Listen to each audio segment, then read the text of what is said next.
It's Friday afternoon. Morning இருந்து கொஞ்சம் பிஸியாக இருந்தங்காட்டி என்னால் vlog எடுக்க முடியல. ஸோ ஆஃப்டர்நூனுக்கு மேலே தான் வந்து vlog எடுக்கவே ஸ்டார்ட் பண்ணேன். பாப்பாவுக்கு ஹாஃப் டே தான் ஸ்கூல் இன்னைக்கு. ஸோ அதனால் சிம்பிளாக ஏதாச்சும் லஞ்ச் மெனு பண்ணிக்கலாம் அப்படின்ட்டு பட்டர் கார்லிக் மஷ்ரூம் அப்புறம் எக் ஃப்ரைட் ரைஸ், இந்த ரெண்டு காம்பினேஷன் பாப்பாவுக்கு ரொம்ப பிடிக்கும். டக்குன்னு ஒரு 10 நிமிஷத்துலேயே நம்ம வந்து இதை செஞ்சு முடிச்சிடலாம். ஒரு டவாவில் பட்டர் ஆட் பண்ணிக்குவேன். அது கூடவே ஆயில் கொஞ்சம், பட்டர் கொஞ்சம் ஜாஸ்தியாக ஆட் பண்ணிட்டேன் அப்படின்னா இந்த ரெசிபி கொஞ்சம் நல்லாயிருக்கும். ஸோ அதனால் அது கொஞ்சம் ஜாஸ்தியாக எடுத்துருக்கேன். அதுக்கப்புறம் அது கூட கொஞ்சம் பொடி பொடியாக நறுக்குனா ஆனியன் ஆட் பண்ணிக்குவேன். ஆனியன் நல்லா வதங்கினதுக்கப்புறம் நம்ம கட் பண்ணி வச்சுருக்கிற மஷ்ரூம் அதில் ஆட் பண்ணிக்கலாம். தேவையான அளவு சால்ட், ஜஸ்ட் ஒரு 2 நிமிஷம் வதங்கினதுக்கப்புறம் ஒரு கைப்பிடி அளவுக்கு கார்லிக்கை நல்லா பொடி பொடியாக நறுக்கி அதோட நான் ஆட் பண்ணிக்குவேன். அதுக்கப்புறம் ஒரு 2 டேபிள் ஸ்பூன் அளவுக்கு பெப்பர் பொடி, இது எல்லாத்தையும் வந்து சிம் ஃப்ளேமில் வச்சு நல்லா ஃப்ரை பண்ணி எடுத்துக்குவேன். ஸோ மஷ்ரூம் வந்து நல்லா வதங்குறக்குள்ளே நான் வந்து ஃப்ரைட் ரைஸ் பண்ண ஆரம்பிச்சிட்டேன். மார்னிங்கே பாஸ்மதி ரைஸ் குக் பண்ணி எடுத்து வச்சுட்டேன். ஸோ நமக்கு ஆஃப்டர்நூன் செய்யும்போது கொஞ்சம் உதிரி உதிரியாக இருக்கும். அதனால்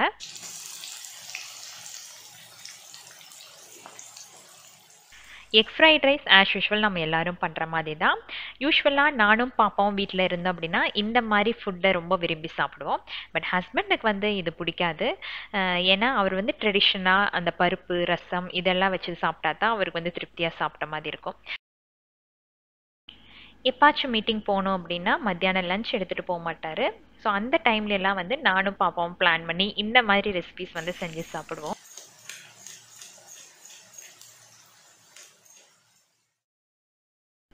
கமெண்ட் செக்ஷனில் ஒரு சிஸ்டர் வந்து கேட்டிருந்தீங்க, இந்த மாதிரி ஹஸ்பண்ட் ஆன்சைட் போயிருக்காரு அப்படின்ட்டு.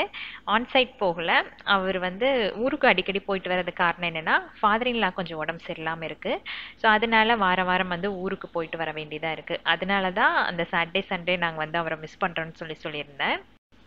மேபி இனி ஒரு 2 வீக்ஸ் போக வேண்டியது இருக்கும். அதுக்கப்புறம் மாமா வந்து டிஸ்சார்ஜ் ஆகி வீட்டுக்கு வந்துடுவார். காலையிலே ரைஸ் குக் பண்ணி வச்சுட்டேன். அதனால எனக்கு 10 நிமிஷத்தில் நம்மளோட லஞ்ச் வந்து முடிஞ்ச மாதிரி இருந்தது. இனி மஷ்ரூமுக்கு வந்து எந்த இன்க்ரீடியண்ட்டும் சேர்த்த மாட்டேன், அவ்வளோதான். ஜஸ்ட்டு நல்லா ஃப்ரை பண்ணி எடுத்துட்டோனாலே இந்த ஃப்ரைட் ரைஸ்க்கு சூப்பர் காம்பினேஷனாக இருக்குது. மித்ரன் ஸ்கூல்லேருந்து வந்த உடனே பருப்பு சாப்பாடு செஞ்சு வச்சுருந்தேன். அவருக்கு ஆஸ் யூஷுவல் தனியாக தானே செய்யணும். ஸோ சாப்பிட்டு அவர் வந்து நல்லா தூங்கியாச்சு.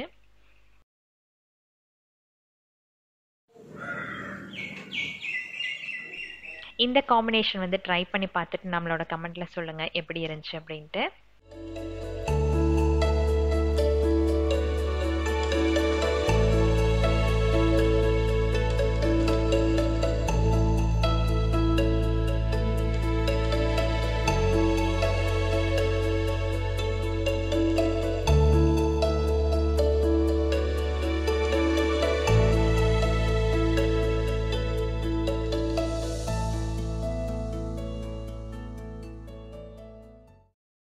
ஃபோர் 4:30 போது மித்ரன் வந்து எந்திரிச்சிட்டான். ஸோ ஸ்நாக்ஸ் எல்லாம் கொடுத்துட்டு ஈவினிங் கொஞ்சம் நேரம் வெளியே கூட்டிகிட்டு வந்துட்டேன்.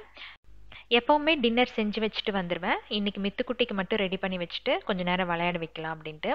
ஏன்னா இன்றைக்கி ஃப்ரைடே இல்லையா, சாட்டர்டே மார்னிங் வந்து அவர் மறுபடியும் ஊருக்கு போகிற மாதிரி இருக்குது. கொஞ்சம் க்ராசரிஸு வெஜிடபிள்ஸ் எல்லாம் வாங்கணும். ஸோ அதுக்காக வெளியே போயிட்டு ரிட்டன் வரும்போதே கிட்டத்தட்ட ஒரு 9:30 மணியெல்லாம் ஆயிரும். அதனால் டின்னர் வந்து வெளியே முடிச்சுட்டு வந்துடலாம் அப்படின்ட்டு நான் பிளான் பண்ணி வச்சுருக்கேன்.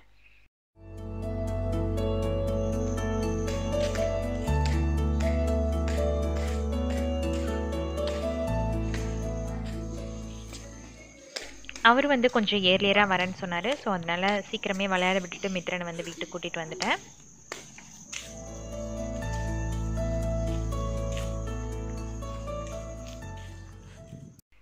நம்ம வீட்டு பக்கத்துலேயே மேஜிக் ஃப்ரெஷ் அப்படின்னு சொல்லிட்டு ஒரு வெஜிடபிள் ஷாப் வந்து ஓப்பன் பண்ணியிருக்காங்க. ரீசெண்டாக தான் ஓப்பன் பண்ணாங்க. லைக் 10 டேஸ் ஒரு 15 டேஸ் முன்னாடி தான் ஓப்பன் பண்ணியிருந்தாங்க. நானும் பாப்பாவும் எப்போ அதை க்ராஸ் பண்ணாலும் உள்ளே போய் பார்க்கணும் அப்படின்ட்டு பேசிகிட்டே இருப்போம். ஸோ இன்றைக்கி வந்து ஹஸ்பண்ட் கிட்ட சொல்லிவிட்டு இந்த கடையில் இறங்கியாச்சு. பட் இறங்கும் போது அவர் சொன்னார், பலன்னு கடை இருக்குதுன்னு பார்த்துட்டு இறங்காதீங்க, ரொம்ப காஸ்ட்லியாக இருக்கும் அப்படின்ட்டு. நான் கேட்கவே இல்லை, ஜஸ்ட்டு போய் பார்த்துட்டு மட்டும் வந்துடுறோம் அப்படின்ட்டு. பட் வந்த உடனே என்னாச்சு, எல்லாமே ஃப்ரெஷ்ஷாக இருக்குது அப்படின்ட்டு நான் வந்து வாங்க ஆரம்பிச்சாச்சு. அங்கே யூஸ்வலாக எல்லா கடையிலுமே ரேட்ஸ் போட்டு வச்சுருப்பாங்க இல்லையா, பட் அந்த கடையில் போடவும் இல்லை. நானும் அன்றைக்கி என்னன்னு தெரியல, கேட்கவே இல்லை, இந்த இது என்ன ரேட் அப்படின்னு கேட்கவே இல்லை. நான் பாட்டில் எல்லா வெஜிடபிள்ஸும் வந்து ஷாப்பிங் முடிச்சுட்டு கடைசியில் பில் போடும் போது பயங்கரமான ஷாக்கு. 900 ருபீஸ் பக்கம் வந்துருந்துச்சு.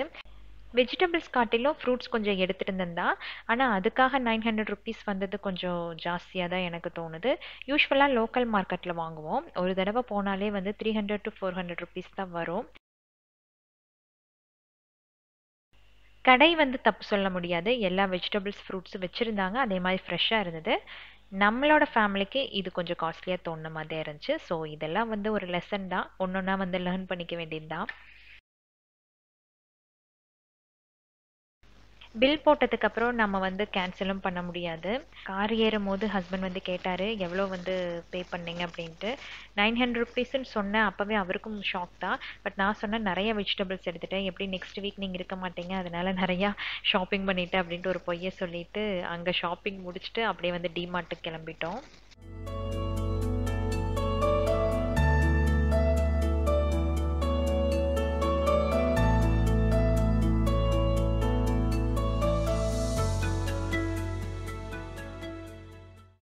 ஸோ சாட்டர்டே மார்னிங் வந்து அவர் ஊருக்கு போயிட்டார் அப்படின்னா 1 வீக்குக்கு நமக்கு கொஞ்சம் கிராசரிஸ் தேவைப்படும் இல்லையா? ஸோ அதுதான் வாங்கலாம் அப்படின்ட்டு டிமார்ட்டுக்கு போயிருந்தோம். மந்த்லி ஒன்ஸ் வந்து கிராசரிஸ் வாங்க மாட்டேன். 2 வீக்ஸ் ஒன்ஸ் வாங்கிக்குவேன். ஏன்னா டிமார்ட் பக்கத்துலேயே இருக்கங்காட்டி நம்ம 2 வீக்ஸ் ஒன்ஸ் போனோம் அப்படின்னா இந்த பழைய ஸ்டாக்கெல்லாம் எப்படியும் ரன் ஆகிட்டே இருக்கும் இல்லையா? பழைய ஸ்டாக்கே எதுவும் இருக்காது. இருக்கிற கிராசரிஸ் எல்லாமே வந்து நல்லா ஃப்ரெஷ்ஷாக தான் இருக்கும். ஸோ வர பொருள் எல்லாமே வந்து ஸ்டாக் ஆகாமல் போயிட்டே இருக்கங்காட்டி 2 வீக்ஸ் ஒன்ஸ் வந்து நல்லா ஃப்ரெஷ்ஷாக வந்து எடுத்துக்குவோம்.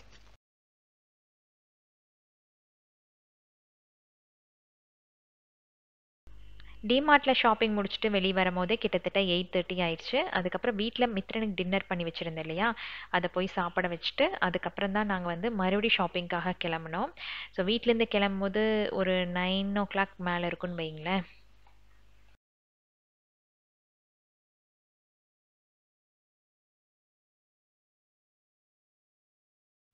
ஆக்சுவலாக என்னோட கோசிஸ்டர் வந்து கன்சீவாக இருக்காங்க. ஸோ அவரோட தம்பி வந்து ஊருக்கு வந்திருக்காரு மாமாவை பார்க்குறக்காக.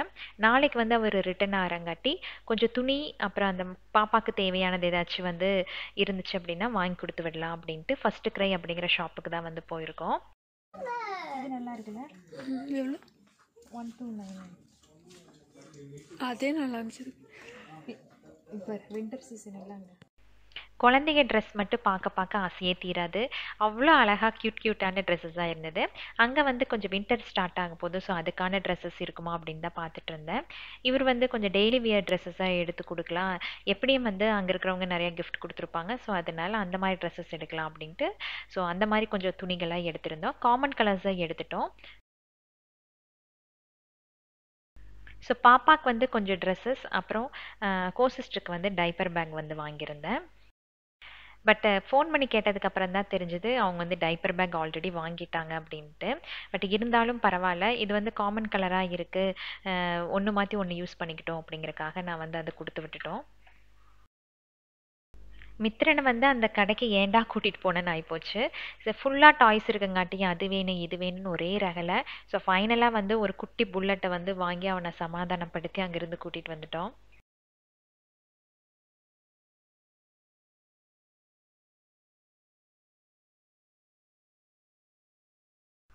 அவரோட ஆஃபீஸ் கிட்ட தான் ஷாப்பிங் போவேன்னு எனக்கு தெரியும். ஸோ எனக்கு பிளான்ல இருந்தது இந்த ஆம்பூர் பிரியாணி தான். எப்போவுமே ஆம்பூர் பிரியாணி அப்படின்னா இந்த கடையில் தான் வந்து வாங்குவோம். ரொம்ப ரொம்ப டேஸ்டியாக இருக்கும். மற்ற கடையில் சாப்பிட்ருக்கேன், ஆனால் இந்த டேஸ்ட் எனக்கு இருந்ததே இல்லை. ஸோ இன்றைக்கி வந்து அங்கே பிளான் பண்ணி நைட் டின்னரை வந்து முடிச்சிட்டோம். பேக் பண்ணிவிட்டு வீட்டுக்கு வந்துட்டு லைட்டாக வந்து ரீஹீட் பண்ணி எடுத்துக்கிட்டோம். என்னோட டே ரொட்டீனை நம்மளோட சேனல்லையே மினி விலாகாக ஷார்ட்ஸில் வந்து போட்டுட்ருக்கேன். டைம் கிடைக்கும் போது நீங்கள் வந்து செக் பண்ணி பார்த்துக்கோங்க. ஸோ இன்றைக்கி விலாக் வந்து இதோட முடிஞ்சுது. சூப்பராக ஒரு ஷாப்பிங், நல்ல ஒரு டின்னரோடு வந்து நான் இந்த விலாகை வந்து முடிச்சுக்கிறேன். நம்ம சேனலில் ஃபஸ்ட் டைம் பார்க்குறீங்க அப்படின்னா சப்ஸ்கிரைப் பண்ணிக்கோங்க, லைக் பண்ணுங்கள், முடிஞ்ச அளவுக்கு ஷேர் பண்ணி கமெண்ட் பண்ணுங்கள்.